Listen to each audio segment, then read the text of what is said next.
West Side Story was kind of nowhere near coming out. We were about like 6 months away from release and no footage had been seen. Imagine spending $270 million to remake a classic Disney fairy tale, and it all burns down in controversy before opening night.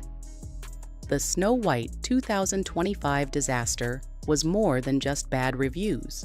It became a global mess involving death threats, studio panic, political meltdowns, and shattered dreams. Rachel Zegler's bold moves online collided headfirst with Disney's delicate empire, and the result was a public unraveling Hollywood couldn't hide. Today, we pull back the curtain on everything Disney didn't want you to know.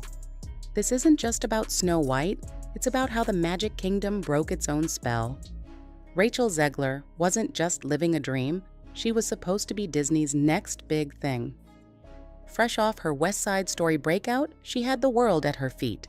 And when she walked on stage at D23 in 2024, introducing the first Snow White trailer to thunderous applause, it felt like destiny. The trailer hit 120 million views in just one day. Everything was lining up perfectly. Then, 1 minute later, everything changed. In a follow-up post on X, Rachel wrote, "And always remember, free Palestine." A simple sentence, but in the entertainment world, an atom bomb. Inside Disney's headquarters, the mood flipped from celebration to panic. This wasn't part of the plan. This wasn't in the script. Executives scrambled to figure out what to do. A $270 million blockbuster, now tied to one of the most divisive global issues imaginable? Not great for business. One Disney higher-up called Rachel's team immediately, warning about the consequences. Meanwhile, the post blew up even bigger than the trailer itself. Producer Mark Platt wasn't taking any chances. He personally flew to New York to meet Rachel face-to-face. He tried to reason with her, explaining the stakes, the risks, the bigger picture. But Rachel wouldn't back down. The post stayed live. Behind the scenes, things got ugly fast. Threats started pouring in, not toward Rachel, but toward her co-star Gal Gadot. Gal, being Israeli, suddenly became a target in a way nobody saw coming. Disney had to pay for private security to protect her and her family, all because of a single moment no one could rewind. And Rachel? She carried on like nothing happened. It didn't stop there. Months later, after the 2024 US election, Rachel posted again. This time, it was even more direct. Donald Trump made Trump supporters never know peace. The internet exploded. Again. Inside Disney's walls, alarm bells were deafening. You can't alienate half your audience when you're selling family movies. The studio moved fast, setting Rachel up with a social media guru.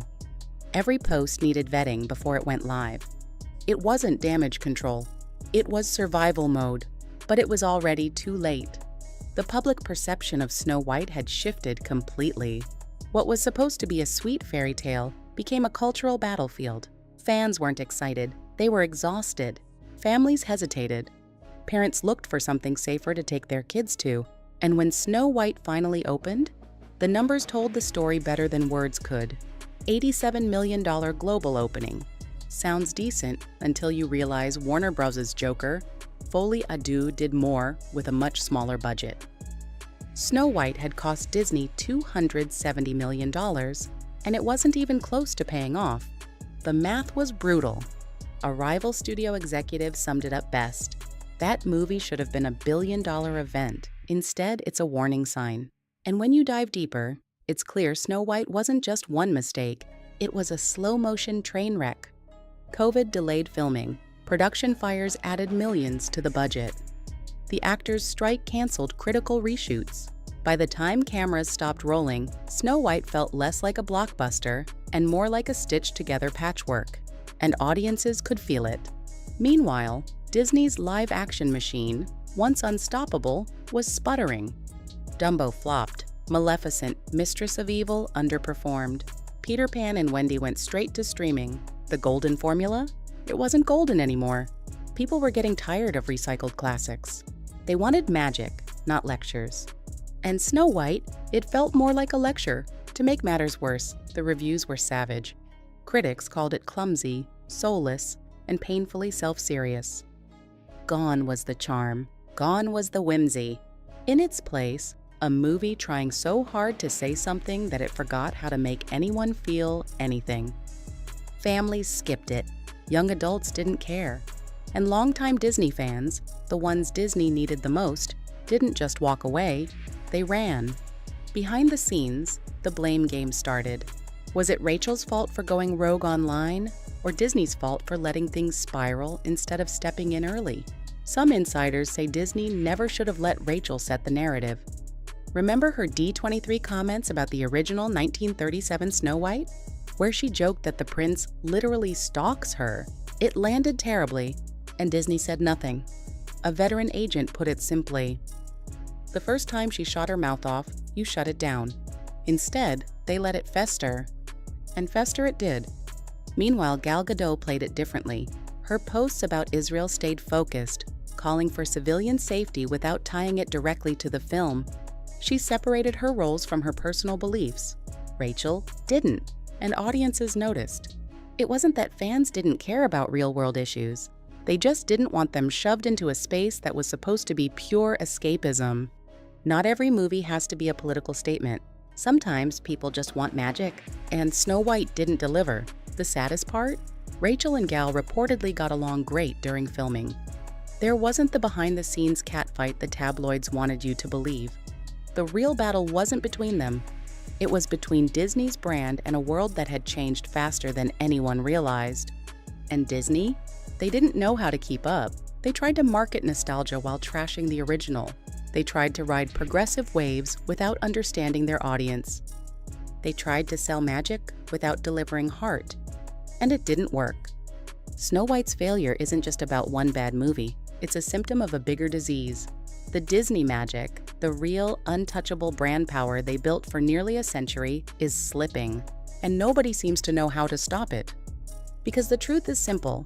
You can't remake trust. You can't reboot wonder. And you definitely can't fake sincerity.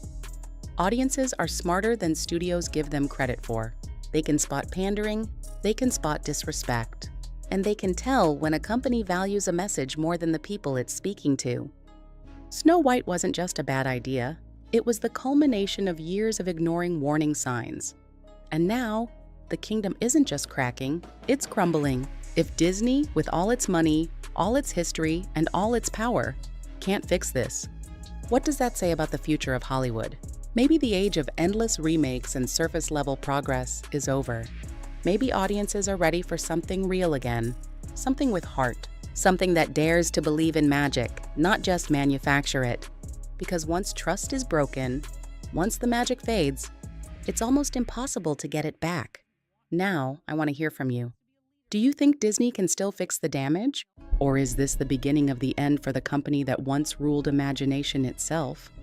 Who do you blame for Snow White's collapse? Rachel Zegler, Disney, or both? Drop your thoughts down below. I'm diving into every single comment. And if you enjoyed this no-fluff deep dive, make sure you smash that like button, hit subscribe, and turn on the bell so you never miss the real stories Hollywood doesn't want you to hear. Thanks for watching. And remember, not every fairy tale ends with happily ever after.